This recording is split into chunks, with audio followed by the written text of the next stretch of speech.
Welcome to Sweeping the Country one more time. I'm your host, Derek Walker. My co-host on the other side of this fantastic studio we have here. Where are we, Jimmy? Anywhere you are. I don't know. We're everywhere. We're in the theater of the mind. Welcome to Sweeping the Country. All right, what do you got for us this week? All right, we're in the holiday season, and I'm not going there right off. What? Because I'm going to bring up a subject that is just weird. Okay. But it's been all over the news.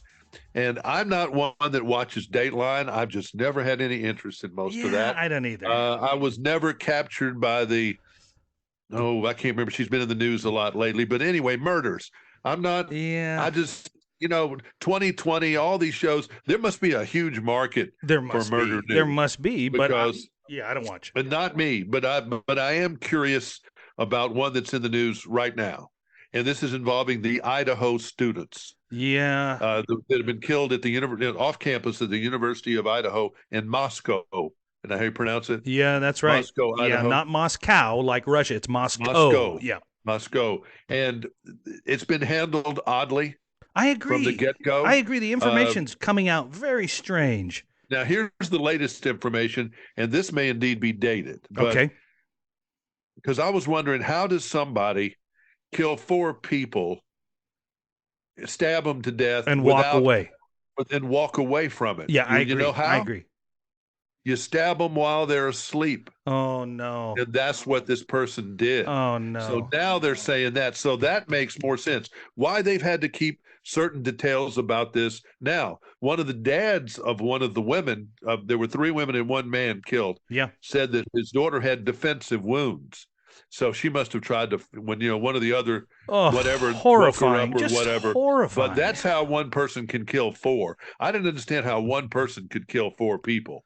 I said, this has to be somebody that's, behemoth, that's big, like some football player or some former Green Beret or something like that. Yeah, right. I got you. They've been very hesitant to give out any information on this.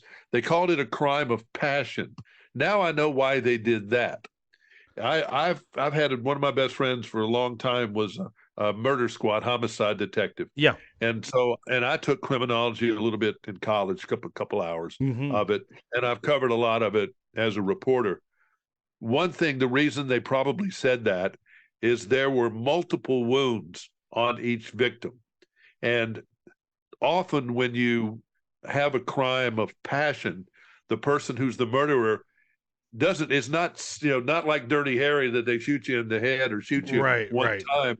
They stab you multiple times because they're angry. Right. They're angry. And so that's why they called it a crime of passion. Interesting. So they're trying to figure out who would be passionate, involved with these people. Is it a former boyfriend, a former girlfriend?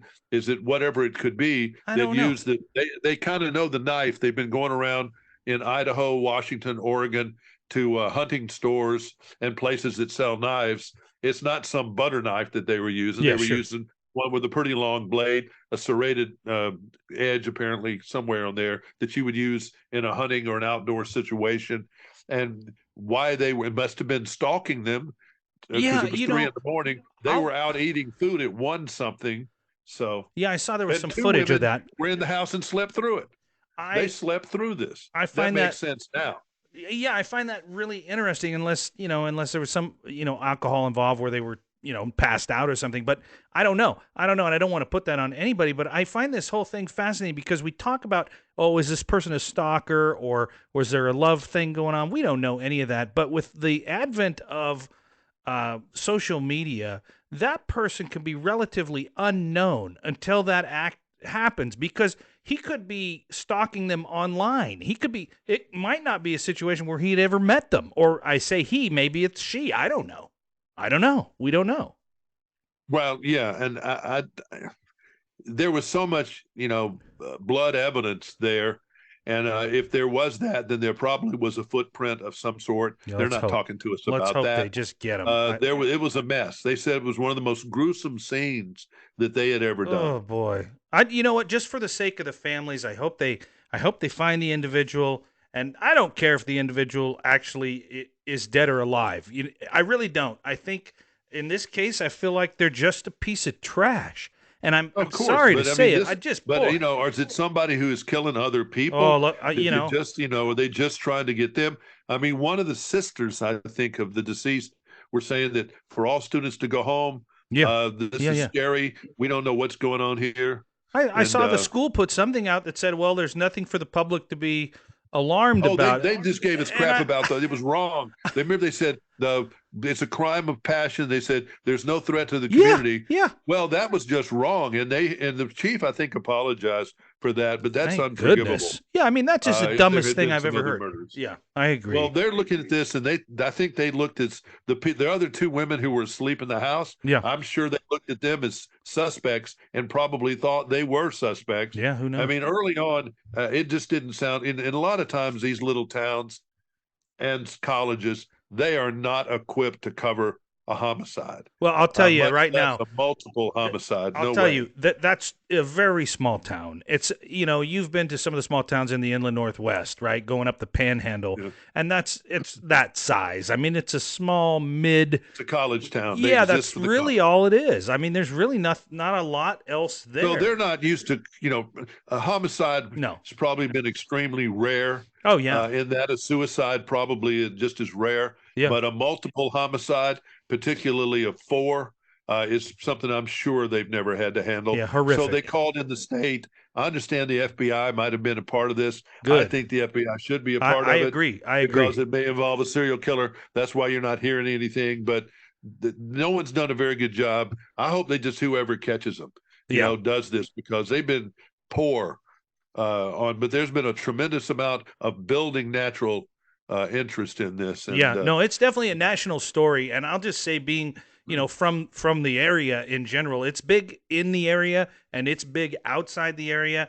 And for all the families that are involved in this, I can't think of anything worse than there's nothing worse. Losing your child and then have it be this way. So we're thinking about all of you, everybody who's connected to this in for some reason, and let's just hope they nail this person to the wall.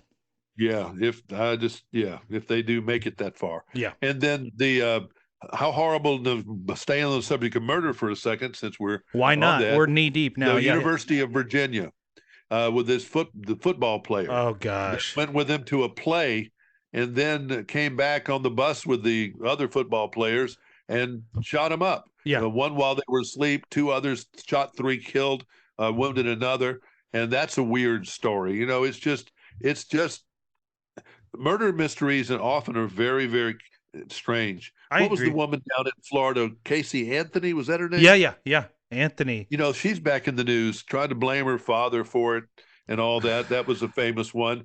And one of the interviews that I have been reluctant to run, and I guess we may do a vault episode with people that are considered to be despicable. Okay. All right. What do you got? I've got a really rare, good interview before the alleged crime with O.J. Simpson. Oh my Lord, Jimmy! I've got a great interview with O.J. Simpson that happened months before the incident. Oh my God! And that's on, and we'll do that on a vault soon. With that one, we might as well put Jane Fonda, who a lot of people have let's very do strong that all feelings about. We'll get all these people all that people in one episode. Can't stand. We might even throw in Donald Trump in that bunch, because of people who are extremely controversial. You just gave me goosebumps when you brought up the OJ interview, because I think about, if it was just months before the murder happened, I think about what's in that interview. You know what I mean? That someone might. There is stuff in that interview that I've heard about how much he loves Nicole and all this. Oh, my Lord. We've got to do that one then. We've got to do that. I agree, man. I have chills running up and down my spine as we speak. We'll do that one soon. We'll do that very soon. Yeah, Jimmy, I'll say this in talking about this in general. And let's do this. Hey, let me call an audible here. Yeah. Let's do it right now. Let's listen to OJ right now. You want to? Yeah, let's do it. Let's put it on. Let's put it on. Not? All right. We're going to do all murder. We're going to do all murder. He was acquitted of it. But ladies and gentlemen, this is an interview before the famous Bronco run, not long before. We did it in, I believe, New Orleans. He was promoting something. I can't remember what he was promoting. He wasn't going around doing a lot of interviews. He didn't do interviews when we were doing the movie Airplane. Yeah. And some of those, remember those he was in? Jimmy, He you was think not Airplane. What was it? Naked Gun. Oh, Naked Naked Gun, yeah. Gun. You think he did And this? he wasn't, and we didn't get to interview him for that. We had Listen, Leslie. this is interesting. Do you think he did this interview with you prior to this because he wanted to sound like everything was hunky dory? No, I think that was Come all on. impulsive, what he did there. Oof, I boy. think it was impulsive. Let's talk about that on the other side, but let's listen now to O.J. Simpson, the months prior to the incident that happened in West Los Angeles. This is O.J. Simpson. Well, this is an interesting interview. It was mislabeled in a drawer. It said Rush Limbaugh. I interviewed Rush Limbaugh later this day, but I had a chance to interview O.J. Simpson, who happened to be at the National Association of Television Program Executives in New Orleans, promoting one of his many opportunities. Remember, this guy used to be on Hertz commercials. He had a lot of different television shows, was on the Naked Gun movie series, and he was very active. And he talked about in this interview his family. I remember this exactly. Remember, this is all pre-trial. This is all in the 90s, in the early 90s. Again, New Orleans, interviewing O.J. Simpson, and I remember him to be very charming and was very relaxed as we sat down to do this interview. One of the more interesting interviews and unusual, boy, in retrospect for sure, O.J. Simpson. So many things going on. List for me the O.J. Simpson projects. You still with NBC? Of course, I'm still with NBC doing commentary work on the NFL Live, basically co-hosting with Bob Costas. And of course, First and 10 is what I'm here for. That's a show I've done for 6 years on HBO, and now we're stripping it, syndicating it. Still in production? No, actually, we just stopped producing it. We're talking about doing the movie. I'm about to do the third movie in the Naked Gun, series of movies. And then I do most of my work is business. I have a number of companies that I not only own, other companies I'm on the board of directors and actively work with. Swiss Army knife, Swiss Army watch, for instance. So I do a lot of that type of stuff. How did you ever think when you were doing football? Were you able to look ahead and try to make any kind of plans? Did you know you were going to be doing NBC or being a movie star or any of this kind of thing, or did it just happen? Well, as a kid, I never thought about it, but in my second year in pro ball, I got hurt and I missed half the season, and I was forced at that time to say, boy, it could be over this quick. I mean, this could have been the end of my career. What am I going to do when my football career is over? So it was about that time that I decided to start preparing myself for the eventuality, eventually when my career would be over. And one of the things I started doing was producing TV shows that, I had a deal at Columbia, and I did. And then I got active more in real estate and in other businesses. Fast food business, for instance. I own a number of stores out west. Regular food, if you ever had a honey baked ham, I own a number of those stores out west. So and I try to be versatile. So what's your number one thing? Golf. I wish I could play on the golf tour. I wish I could be a senior in golf. Is the acting fun? I mean, you're in very fun roles. I don't know if it's as fun to do as it is for us to watch, but it's a lot of fun for us to watch. Well, I like working with interesting people who are fun. The Zuckers who do the Naked Gun stuff is fun. Peter Locke, Don Kushner who do First and 10. It's a lot of fun. It's different. It's humorous. But it touches in First and 10 on some serious issues that have arisen in sports. So I like more to try to make people smile than anything else. It's been my way. When I give speeches, I have a message within my speech, but I like to be entertaining because you don't want to be too heavy. And if someone picks something up from it, something that can help them in dealing with all the stress and pressures that we all are forced to, face with in our lives, all the better, But I like to try to make people smile. How did football, did it give you the discipline to be able to be the actor and to be the businessman and all that? Well, it certainly was a canvas to develop certain skills. One, because I was interviewed to feel comfortable in front of a camera. Two, because you're exposed on a daily basis to so many people, you get insight into types of people and attitudes. So when you read a script, you can say, this guy is sort of like, J.D. Hill or something, and you can use that, So, and of course there are certain disciplines. One thing you recognize in sports, you get out of it what you put into it. And I find that, movies and TV is a collaborative thing. So, and that's what football is. So you get accustomed to working with people and judging their moods and giving You know, a key to being excelling in team sport is the ability to pull the best out of other people. Same thing in acting. Same thing in commentating. When I'm sitting up there with Bob Costas, is to let him be the best. Do what you can to let him be the best, and consequently, the show is better. I'm trying to nicely describe what they're doing to you in Naked Gun, but I mean, OJ the boob or something. I don't know what they're abusing you in that movie. Well, yeah, I get abused and misused. Like my voice is going now. I've been abused here, but anyway, I look at it like the Wile E. Coyote in the Roadrunner movies. That, you know, this guy takes a licking, but he keeps on kicking. You know, he keeps coming back, and essentially that's why whenever anybody asks me to describe my character, I say, well, think of the Wile E. Coyote. That's what my character is.